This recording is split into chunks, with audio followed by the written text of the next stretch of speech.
ধন্যবাদ দেই, স্যালুট জানাই বেগম খালেদা জিয়াকে। তার কাছে একটা গরু নিয়ে যাওয়া হয়েছিল, যে গরুর নাম হলো কালামানিক। কি মানিক? কালামানিক নামে একটা গরু, 35 মণ ওজন, প্রায় 15-16 লক্ষ টাকা যে গরুর দাম। পটুয়াখালী থেকে একটা লোক, সোহাগ নামে একটা ছেলে, এই গরু নিয়ে খালেদা জিয়ার বাড়ির সামনে গেছে যে খালেদা জিয়াকে উপহার দেব।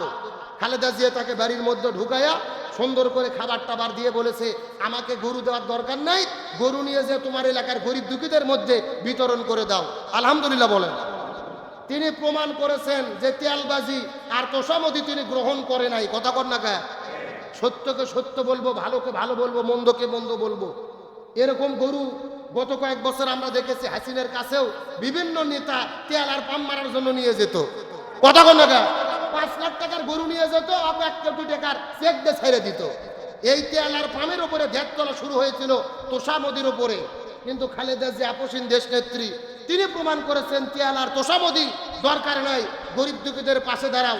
নিশ্চয় নিশ্চয় কাজটি প্রশংসনীয় কাজ করেছে। ভালোকে ভালো বলি, মন্দকে মন্দ। এই যে প্রতি বছর আমরা হাজার হাজার লক্ষ লক্ষ গরু কুরবানি করি, তারপরে দেশের গরুর কি কোনো সংকট আছে? প্রত্যেক বছর আমরা দেখতাম ভারত থেকে গরু আসতো।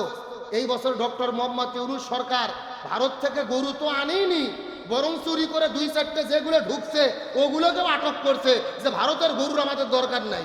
আল্লাহ আকবার বলবেন না? তারপরে অন্যান্য বছরের তুলনায় এই বছর গরুর দাম বেশি না কম? অবশ্যই কম। বড় বড় গরু যেগুলো, ছোট গরুর একটু চাহিদা বেশি, কিন্তু 2 লাখ 3 লাখ টাকার যেগুলো গরু আপনার ঢাকা শহরে টেলিভিশনে দেখবেন বিক্রি হচ্ছে না। মানে অন্যান্য বছরের তুলনায় কিছুটা হলেও মানুষের ক্রয়ের সাধ্যের মধ্যে আছে। স্বরাষ্ট্র উপদেষ্টা বলেছেন যে এইবার বাংলাদেশে দুর্নীতিবাজরা নাই, আওয়ামী লীগের লোকজন নাই, এই জন্য গরু কিনতে পারতেছে না। অবশ্য কথা কোনো দিক দিয়ে ঠিক আছে, কিন্তু ওই 8-10 লাখ টাকা গরু যারা কুরবানি দেয় হালাল পথে দেওয়া সম্ভব না। কথা কর না গা? যাদের কলমের খোঁচাতে কোটি কোটি টাকা দুর্নীতি করে, তারাই বড় বড় গরুগুলো কুরবানি দেয়। কেন অন্য বছরের তুলনায় আমরা ভালো আছি, অন্য সময়ের চেয়ে আমরা ভালো আছি, আলহামদুলিল্লাহ বলেন। কিন্তু সমস্যা ভাই, ভালো সবার কাছে ভালো লাগে না। এক নেতা মির্জা আব্বাস সাহেব বক্তব্য দিচ্ছেন, বলতেছেন যে আগে আমরা কুকুরের কাঁধে ছিলাম, আগে আমাদের কাঁধে ছিল কুকুর, এখন আমাদের কাঁধের ওপরে এসে বাঘ এসে বসেছে। আগে ছিল কাঁধের ওপরে কুকুর, এখন বাঘ এসে বসেছে।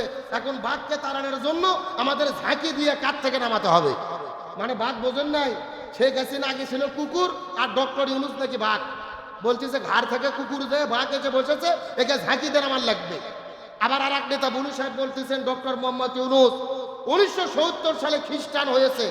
আপনি খ্রিস্টান হয়েছিলেন, তারপরে মুসলমান হয়েছেন কিনা জাতি আপনার কাছে জানতে চাই। আচ্ছা বলেন, ডক্টর মোহাম্মদ ইউনূস খ্রিস্টান হয়েছে এমনকি নিউজ আমরা পাইছি? এত বড় একটা মানুষ যদি খ্রিস্টান হয়, এই নিউজ কি প্রচার হতো না? আজকে শুধু বিরোধিতা করার নামে মাইক সামনে পাইলে যা খুশি তাই বক্তব্য। রাষ্ট্রের প্রধান উপদেষ্টা মানে হলো প্রধানমন্ত্রীর মর্যাদা সম্পূর্ণ। আজকে তাকে বলতেছেন যে আপনি খ্রিস্টান, মুসলমান হয়েছেন কিনা জানান। আর এক মেন্টাল পাগল বলতেছে ডিসেম্বরের মধ্যে যদি নির্বাচন না হয়, থাপড়াইয়া কানসারের দাঁতগুলো আমরা ডক্টর ইউনূসের দাঁতগুলো উঠায় ফেলবো, থাপড়াইয়া তার দাঁত তুলে ফেলবো, তার মুখ থেকে কোনো দাঁত রাখবো না। আমাদের দেশে একটা কথা আছে ভাই, মানুষ যখন পাগল হয়, পাগলে কিনা বলে ছাগলে কিনা খায়, এদেরকে পাবনা হেমায়েতপুরে পাগলা গারোতে চিকিৎসা করা দরকার। আমি বলতে চাই, মুখে লাগাম দিয়ে কথা বলেন, সমালোচনা হতেই পারে। শেখ হাসিনা পালাতে হয়েছে শুধুমাত্র এরকম উল্টো পাল্টা বক্তব্য দেওয়ার কারণে। মুখের একটা কথা যখন বের হয়ে যায়, বন্দুকের গুলির চাইতে মারাত্মক। এই জন্য যা খুশি তাই বক্তব্য দেবেন না, অপমানজনক কথা বলবেন না, যেই কথার কারণে মানুষ হাসি ঠাট্টা তামাশা করে, আবার স্বৈরাচারদের মতো পালানোর রাস্তা তৈরি হয়। আমরা অবশ্যই সমালোচনা করি। 20 টাকার নোটের মধ্যে মসজিদ বাদ দিয়ে মন্দিরের ছবি ঢুকাইছে। গত জুমাতে আমরা বলছি না, আমরা সাদাকে সাদা বলি, কালোকে কালো বলি, কিন্তু তাই বলে একটা মানুষের ব্যাপারে মিথ্যাচার করে মুসলমানকে আমরা বলবো আপনি খ্রিস্টান হয়ে গেছেন, আপনি বুড়ো শয়তান, বুড়ো বাঘ ঘাড়ের উপরে উঠেছে, থাপড়াইয়া দাঁত তুলে ফেলবো, এমন বক্তব্য দেওয়ার সুযোগ আছে? আচ্ছা বলেন তো, এই বক্তব্য গত 16 বছর হাসিনের বিরুদ্ধে যদি কেউ দিত, সে দেশে থাকতে পারতো? আজকে আমরা স্বাধীন হয়েছি মনে করে স্বাধীনতার নাম দিয়ে পাগল হয়ে গেছি, যা মনে চাই তাই বলতেছি। একটা কথা মনে রাখবেন, প্রত্যেকটা কথার জবাব দিতে হবে কার কাছে? আরো জোরে বলেন। এই জন্য ক্ষমতার অপব্যবহার করা যাবে না, হিসাব করে কাজ করতে হবে। তবে ধন্যবাদ দেই, স্যালুট জানাই বেগম খালেদা জিয়াকে। তার কাছে একটা গরু নিয়ে যাওয়া হয়েছিল, যে গরুর নাম হলো কালামানিক। কি মানিক? কালামানিক নামে একটা গরু, 35 মণ ওজন, প্রায় 15-16 লক্ষ টাকা যে গরুর দাম। পটুয়াখালী থেকে একটা লোক, সোহাগ নামে একটা ছেলে, এই গরু নিয়ে খালেদা জিয়ার বাড়ির সামনে গেছে যে খালেদা জিয়াকে উপহার দেব।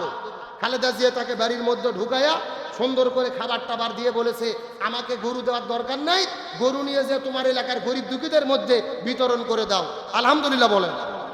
তিনি প্রমাণ করেছেন যে তেলবাজি আর তোষামদি তিনি গ্রহণ করে নাই। কথা কর না গায়ে, সত্যকে সত্য বলবো, ভালোকে ভালো বলবো, মন্দকে মন্দ বলবো। এরকম গরু গত কয়েক বছর আমরা দেখেছি, হাসিনের কাছেও বিভিন্ন নেতা তেল আর পাম মারার জন্য নিয়ে যেত। কথা কর না গায়ে, 5 লাখ টাকার গরু নিয়ে যেত, 1 কোটি টাকার চেক দিয়ে ছেড়ে দিত। এই তেল আর পামের উপরে ভ্যাট তোলা শুরু হয়েছিল তোষামদির উপরে। কিন্তু খালেদা জিয়া আপসীন দেশ নেত্রী, তিনি প্রমাণ করেছেন তেল আর তোষামদি দরকার নাই, গরিব দুঃখীদের পাশে দাঁড়াও। নিশ্চয় কাজটি প্রশংসনীয় কাজ করেছে। ভালোকে ভালো বলি, মন্দকে মন্দ বলি। তেল আর পামের রাজনীতি, তোষামতের রাজনীতি বাংলাদেশে বন্ধ করতে হবে। আপনি দেশের জন্য কাজ করেন, রাষ্ট্রের জন্য কাজ করেন।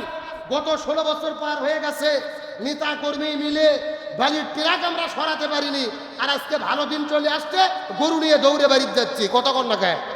এগুলো কি ভালোবাসা না তেল আর পাম মারা? তোষামদি করে কেমনে ক্ষমতা পাওয়া যায়, বেনিফিট লাভ করা যায়? হয়তো 10 লাখ টাকার গরু 2 কোটি টাকা কেমনে পাওয়া যায়? আমরা বেগম খালেদা জিয়াকে ধন্যবাদ দেই, তাকে উচিত জবাব দেওয়ার জন্য। কতক্ষণ না খায়? আর ঈদ আসলে যেগুলো গরু বার করে, কালামানিক, সাদামানিক, রহিম, বাদশাহ, সাকিব খান, জাহেদ খান, এগুলো নাম দিয়ে দিয়ে গরুর নাম রেখে রেখে যে কুরবানি দিচ্ছে প্রচারের জন্য, কুরবানি হবে? আপনার তো উদ্দেশ্য ভাইরাল হওয়া, নাম ফুটানো না। আপনি 1 লক্ষ টাকার কুরবানি দিয়েছেন, আপনার মনের মধ্যে এই জিনিসটা মনে হয় যে আল্লাহ, আমি মানুষকে দেখানোর জন্য কুরবানি দিচ্ছি, কালামানিক দিয়ে কুরবানি দিলাম, পুরো এলাকা গলার মধ্যে মালা দিয়ে ঘুরলাম। আল্লাহকে দেখানোর, আল্লাহর সন্তুষ্টির জন্য নয়, মানুষকে দেখানোর জন্য কুরবানি দিয়েছেন 2 লক্ষ টাকা। আল্লাহ আপনার কুরবানি কবুল করবে না। আপনি 5,000 টাকা, 10,000 টাকা একটা খাসি, ভেড়া বা বকরি কুরবানি দিয়েছেন আল্লাহর সন্তুষ্টির জন্য, ওই 2 লাখ টাকার কুরবানি বাতিল হবে। এই 10,000 টাকার ছাগল কুরবানি আল্লাহর দরবারে প্রথম কবুল হবে। তার কারণে আল্লাহ তাআলা কি দেখবেন? লাইয়ানাল্লাহু লুহুমুহা ওয়ালা দিমাউহা ওয়ালাকিন ইয়ানালুহু তাকওয়া মিনকুম।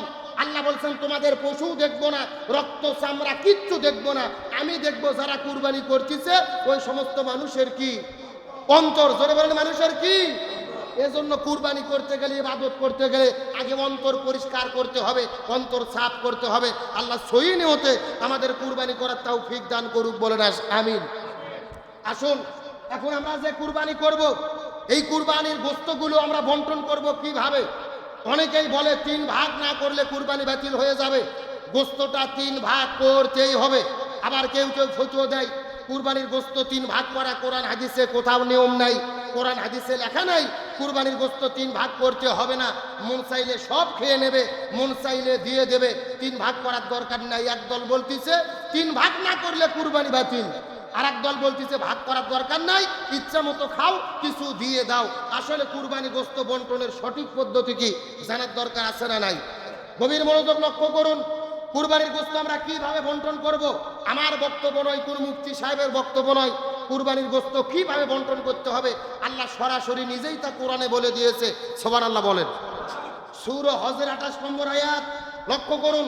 আল্লাহ তাআলা বলতেছেন, তোমরা আল্লাহর সন্তুষ্টির জন্য যে কুরবানি করবে, এই কুরবানির গোশত তোমরা কি করবে? ফাকুলু মিনহা, নিজেরা খাবে, ওয়া আতিমুল বাইসাল ফকির, ফকির মিসকিনদেরকে দিয়ে দেবে। নিজেরা খাবে আর বাকিগুলো কি করবে? ফকির মিসকিনদেরকে দিয়ে দেবে। এটা হলো সূরা হজের 28 নম্বর আয়াত। আর সূরা হজের 36 নম্বর আয়াতের মধ্যে আল্লাহ তাআলা বলেছেন, ফাকুলু মিনহা, কুরবানি দেওয়ার পরে আর গোশত বের করে তোমরা কিছু খাও, ওয়া আতিমুল কুনিয়া ওয়াল মুতারর, আর বাদ বাকি দিয়ে দাও। কাদের কাদের দেবা? যারা তোমাদের কাছে চায় তাদেরকেও কিছু দাও, যারা চায় না তাদেরকেও কিছু দাও। সুবহানাল্লাহ বলেন। তাহলে সূরা হজের 36 নম্বর আয়াতে পাওয়া গেল আল্লাহ বললেন, 1 নম্বর তোমরা খাও, 2 নম্বর দাও, তাদেরকে দাও। 1 নম্বর যারা চায় না, ফকির মিসকিন, তাদেরকে দাও। আর 3 নম্বর যারা চায় না তাদেরকেও তোমরা দিয়ে দাও।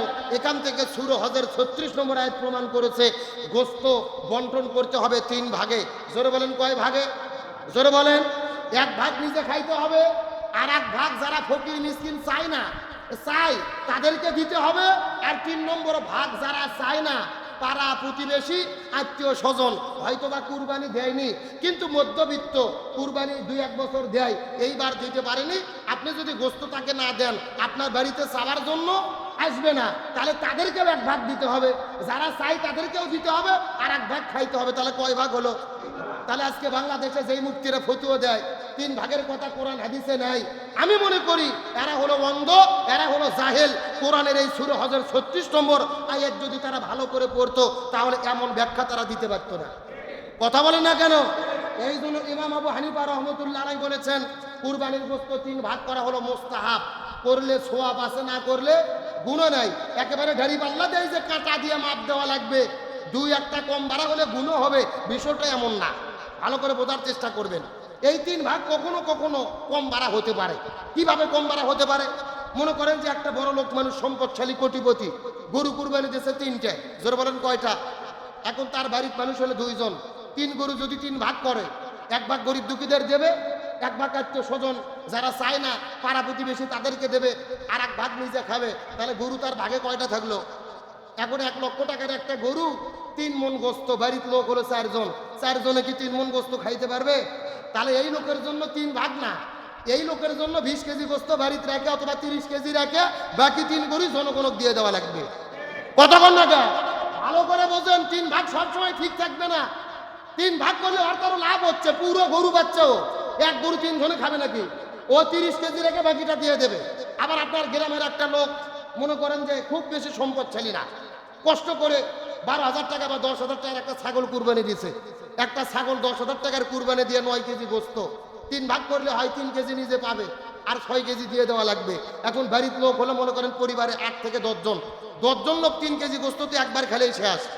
কথা কোন নাগা? এখন এই লোক যদি কাটায় কাটায় 3 ভাগ না করে অল্প কিছু বিতরণ করে বাকিটা পরিবার নিয়ে খায়, সে খেতে পারবে, কোনো সমস্যা। কথা ক্লিয়ার না ভেজাল আছে? 3 ভাগ করা মুস্তাহাব, যাতে ভেজাল না হয়, বন্টন ভালো হয়, আল্লাহর কোরআনও সেটাই বলেছে। তবে কোনো কোনো সময় জরুরতের কারণে যদি কিছু কম বাড়া হয় তাতেও কোনো সমস্যা। আল্লাহ তাআলা আমাদেরকে সঠিক বুঝ দান করুক, বলেন আমিন। আরো জোরে বলেন আমিন। এখন অনেকে প্রশ্ন করে, হুজুর কুরবানির গোশত 3 দিনের বেশি খাওয়া যাবে কিনা? কুরবানির গোশত ফ্রিজে রেখে দীর্ঘদিন খাওয়া যাবে কিনা? অনেকে ফতোয়া দেয় কুরবানির গোশত 3 দিনের বেশি খাইলে কুরবানি বাতিল, 3 দিনের বেশি খাওয়া যাবে না। আবার অনেকে বলে ইচ্ছা মতো আপনার গরু যতদিন পারেন ফ্রিজ ভরে রেখে সারা বছর খাইতে পারবেন। আসলে সঠিক ফয়সালা কি জানার দরকার আছে না নাই? ভালো করে বোঝার চেষ্টা করবেন। হাদিসের মধ্যে এসেছে, রাসূল বলেছেন তোমরা যখন কুরবানি করবে, কুরবানির গোশত তোমরা কি করো? ফাকুলু, 1 নম্বর কুলু, তোমরা খাও, ওয়াতিমু, বিতরণ করো, ওয়াদাখিরু, যদি চাও কিছু রেখে দিয়ে সঞ্চয় করে পরবর্তীতেও তোমরা খেতে পারো। সুবহানাল্লাহ বলেন। রাসূল কথা বলেছেন 3টা, জোরে বলেন কয়টা? 1 নম্বর কুলু, তোমরা খাও, 2 নম্বর ওয়াতিমু, গরিব দুঃখীদেরকে দিয়ে দাও, 3 নম্বর ওয়াদাখিরু, সংরক্ষণ করে যদি কিছুদিন খেতে চাও খেতে